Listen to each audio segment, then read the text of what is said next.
Hello, what's up everyone? We have another how-to video today. It'll be for one of these things. This is a side shift cylinder for these Drexels over here. They tend to have a problem here where they overuse the cylinders to push pallets, end up blowing the back weld. So it's a common issue here, but I'll bring you along on how to change that. Show you guys the way I would do it. Some other people do it different ways, but without further ado, let's get into it.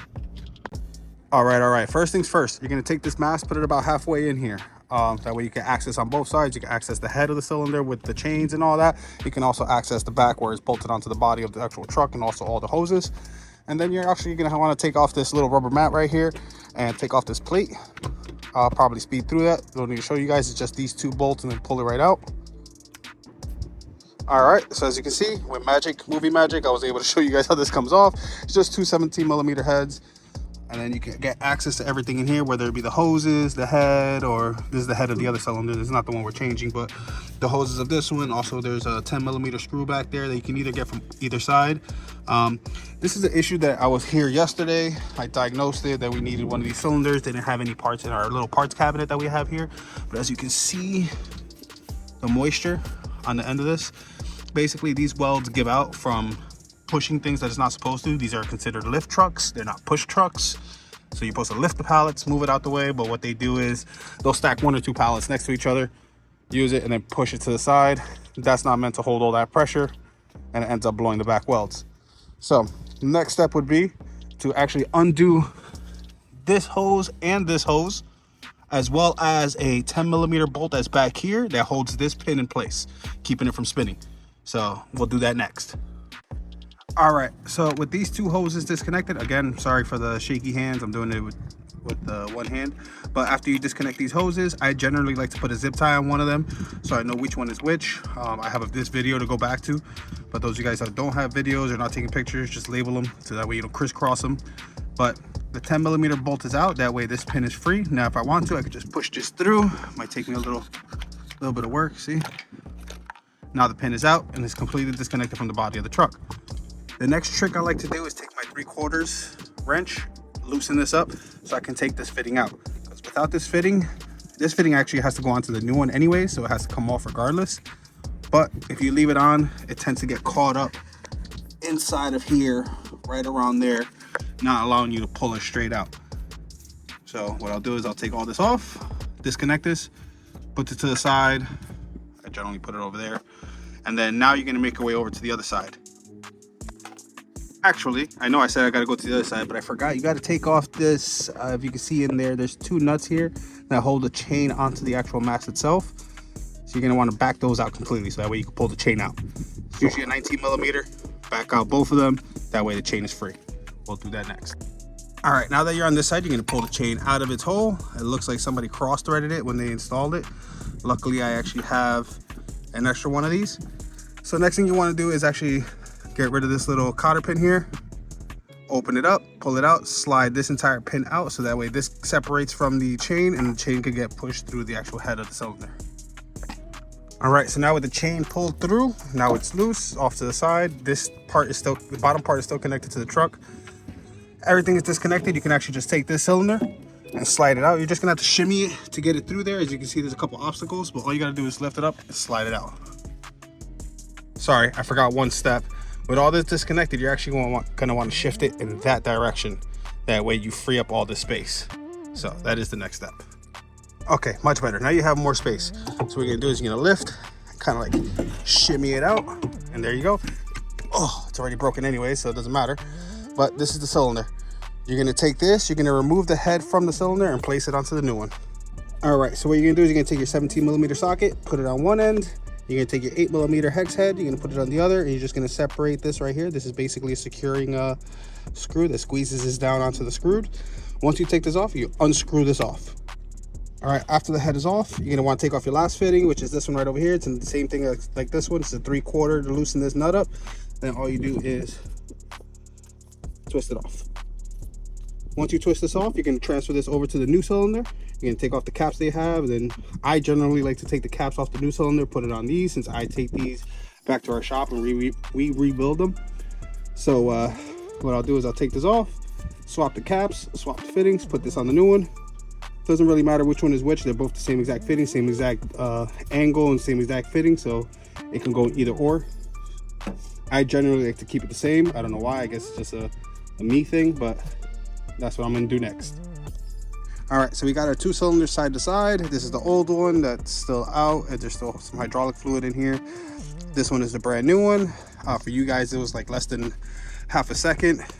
This took me like 20 minutes to take off tape. For some reason, when they paint these, they put a bunch of tape up here, and honestly, it looks like a cast, and it took me like 20 minutes to take it off. That's the biggest pain on these, but not a big issue. So what you can do is you can take your fittings, put it back onto the new cylinder. You're gonna put this lock nut that's on here all the way up against the fitting. That way you can properly twist this almost all the way down. So you kind of can't go no more. It's about there, maybe another half a turn. Nope, that's too much. So if I try too hard, it's gonna get locked. So you're gonna put it like here, and then you'll lock it down when you get onto the truck. Same thing goes for this one. Twist it on. Back it out a little bit. And tighten it down. As far as fitting it through there, on the way in, for some reason, it's a little easier than the way out. That's why I put the fitting back on. On the way out, it's a little bit of a pain. That's why I take it off. But to put it back in, you can put it back in just like this. Then I'm gonna take your head, connect it to the head of the cylinder, lock it down with the screws that it comes with. So that way it squeezes nice and tight onto these threads and it doesn't come off. All right, so I screwed the head on. You're gonna wanna go till it's about flush with the actual screw itself. And you wanna position it so that this nipple is on the outside portion. I remember it. I've done these so much that I know that this side is the outside. But if you're not sure which way is the outside, put the screw in, don't tighten it up, put it in the truck, and then you can adjust it while it's in the truck. But I know for a fact, the way these are pointing, that this is the outside, so you're gonna put the nipple on the outside. That way you could grease it up whenever it comes to servicing. And if you notice, I did clean up the head. It's always good to clean up your work. I've always been taught, leave it better than how you got it. So that's a rule for work and for anything, whether you borrowed something from a friend, a car or something, always leave it better than the way they gave it to you. So with that said, we're gonna toss this into the truck. All right, with the cylinder all the way in, I don't know if you guys can see, I put it all the way in, no pin yet. I actually just leave it like that. That is one of the last things I do, just so I can be able to maneuver it and easily manipulate it. You're gonna make your way over to this side. Almost tripped over the forks. You're gonna want to take your chain, feed it through here, then secure your pin back in. This is a new one. I mentioned before that somebody cross-threaded the old one. I just so happen to have a new one. But you would take your old one, slide the pin in, put the cotter pin in everything, and then slide it through your mast. And you actually have access from the footwell to put your 19mm screws, nuts, which would be those, to lock this in place. So we're gonna go ahead and do that now. All right, I got a little distracted. I had one of the workers here ask me a couple questions, but I'm pretty sure I left off in the right spot. Once you have that secured, chain is now secured to the mast. You're gonna wanna secure the head of your cylinder onto here. So you're gonna take your 17mm on this side and your 8mm hex head on this side. You're gonna tighten that up real tight. After we do that, we're gonna go over to the fittings, tighten up your fittings and connect the hoses. All right, now that the head is nice and tight, I went ahead and snugged up my, I'm trying to do it one hand. I snugged up my fittings over at the base so it's nice and tight and it won't rotate. Also connected all my connectors. Somebody's smoking that good stuff right now around here, but connected my hoses. As you notice, the pin is still not in the actual cylinder. What I'll do is I'll put it in the channel where it's supposed to go. And what I'll do is I'll use the truck itself to push the mast over so I have more space to work there. So that's the next thing I'm gonna do.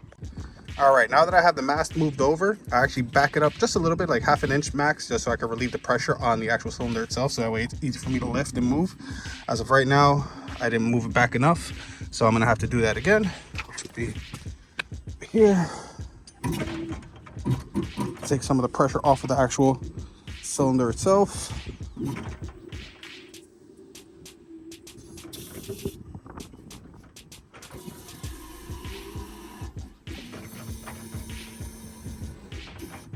All right, once the pressure is off, You're gonna line this up with this hole right here. Put your pin in. It should slide right in. Don't force it, because if you force it, you can actually mess this up in here, and then you have a bigger problem on your hands. So make sure it just slides in nice and smooth. All right. With that done, I put the pin in. I put my little 10mm securing screw in here to keep this from twisting or backing out. I made sure all my connectors, this is the last thing I would do, is check everything. Tighten up all your connectors, which would be the fitting itself down here, the hydraulic connector right over here, all of these. Make sure your 19mm is nice and snug right over here. Make your way over to this side. Make sure this is nice and snug, this is nice and snug. This is loose right now because I backed out on purpose. So once you start tightening it up and get some motion on here, this should tighten up. Then you check your chain. All right, your next step is to check everything. Check all your fittings, check all your connections. Make sure the chain itself has a little bit of play. See how it goes up and down. If it's too tight and there's no play on there, it's way too tight, you're putting too much tension on it. You want to back out that 19mm. Hopefully you guys can hear me over that truck. That's obviously don't know how to park. But check your chains over here, clean up everything. You want to keep it neater than the way you got it. I don't know if you guys noticed during the video that this was cleaned up a little bit. It doesn't have to be perfect. It just got to be nicer than the way you got it. Make sure all your nuts and bolts are tight. That's tight. You want to grease up your fitting again, so that way you can get grease onto here. Make sure all your other nuts and bolts on that end and your fittings. Next thing you want to do is take your machine and bring it all the way to this limit and hold it there for a while, as well as the other side, to make sure the fittings that you tightened up are actually nice and tight and nothing is leaking. Other than that, you're pretty much set to go. Put on all your covers, inform the customer, and you're all good. So hopefully that was informative for you guys. Like, comment, subscribe if you like some of these how-tos. I know this is specific to some forklift mechanics, but it's good to know about certain stuff. And if you're just a curious person like me that likes to see certain things, then this might be your cup of tea. So if you like it, thumbs it up. If you don't, thumbs it down. I prefer if you don't, but if you do, it is what it is. If you don't like it, comment on the bottom, see why you don't like it, but it is what it is. Thanks for watching. Peace.